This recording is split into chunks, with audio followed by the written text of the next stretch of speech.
Hello everyone and welcome back to my YouTube channel with another informative and useful video. So guys, in this video I'm going to show you how to fix no service problem on iPhone. So guys, if you are facing this problem and you don't know that how can you fix this issue.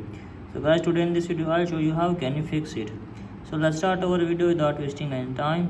So guys, first of all just simply open settings and then tap on general and then tap on software update and update your device to the latest version of iOS. If you don't update your device, then update it first and check if the problem is fixed or not. If you still having this problem, then simply drag on your control center and turn on airplane mode and turn it off again and check if the problem is fixed or not.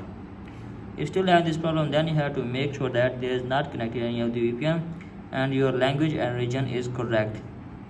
If your language and region is not correct, then simply select your correct region and after that check if the problem is fixed or not.